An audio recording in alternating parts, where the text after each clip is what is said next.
শত বাধা অতিক্রম করে আমি আমার রান্নাঘরটা তৈরি করে ফেললাম। যখন রান্নাঘরটা তৈরি হয়ে গেল তখন কষ্টের কথা ভুলেই গেলাম। আসসালামু আলাইকুম, সবাই কেমন আছেন? কিছুদিন আগে আপনাদের ভাইয়াকে বলেছিলাম আমার ২ থেকে ৩ ধরনের রং লাগবে, আর কোন কোন রং দিলে ভালো লাগবে তুমি তোমার পছন্দ মতোই নিয়ে এসো। তাই তার পছন্দ অনুযায়ী লাল, সবুজ এবং হলুদ রংটা নিয়ে এসেছে, আর মেঝের জন্য খয়েরি রংটা সে পছন্দ করেছে। প্রথমে আমি লাল রংটা নিয়ে নিব, আর লাল রঙের মুখটা খোলার পরে একটা কাঠি দিয়ে এটাকে ভালোভাবে নেড়ে নিতে হবে যতক্ষণ পর্যন্ত গাঢ় রংটা না আসবে।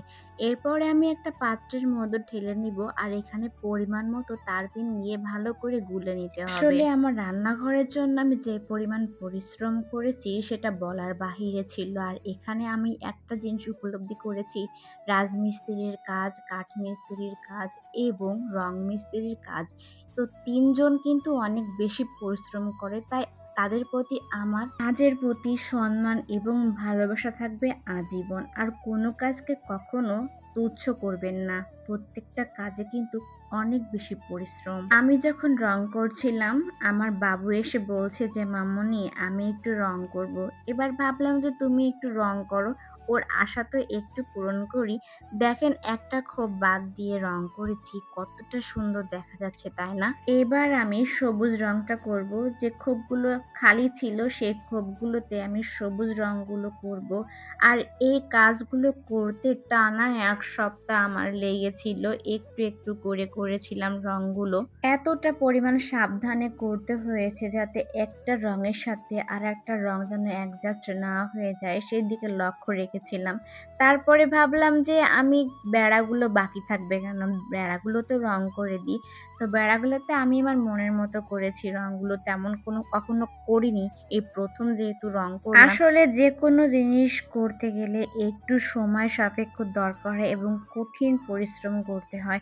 আসলে পরিশ্রম না করলে কোনো কাজই সম্ভব হয় না। আগের যে রান্নাঘরটা ছিল সেটাও মনের মতো ছিল, কিন্তু সেটার চাল ছিল না। আর এই রান্নাঘরের চাল হয়েছে, এটা একদমই মনের মতো হয়েছে।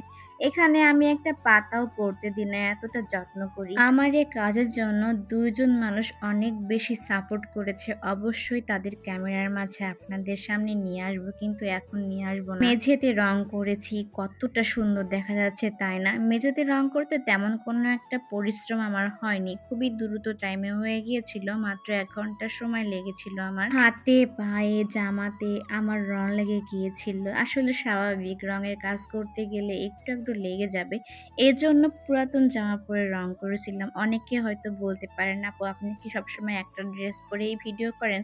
যখন আমি কোনো ময়লার কাজ করি তখন আমি পুরাতন ড্রেস পরে কাজ করি। ওইগুলোতে ময়লা লাগলেও কোনো প্রবলেম হয় না। অবশেষে আমার রান্নাঘরটা কেমন হলো অবশ্যই কমেন্টে জানাতে ভুলবেন না। যেদিন আমি রান্নাঘরের মেঝেটা রং করি সেদিন সন্ধ্যার সময় প্রচুর পরিমাণে ঝড় বৃষ্টি হয়েছিল। এজন্য দেখালাম, একটু ভালো করে দেখেন। আর রান্নাঘরটা কেমন হয়েছে অবশ্যই জানাবেন। আমার ইউটিউব চ্যানেলটা একটু সাবস্ক্রাইব করে দিবেন। আজ এ পর্যন্ত, আল্লাহ হাফেজ।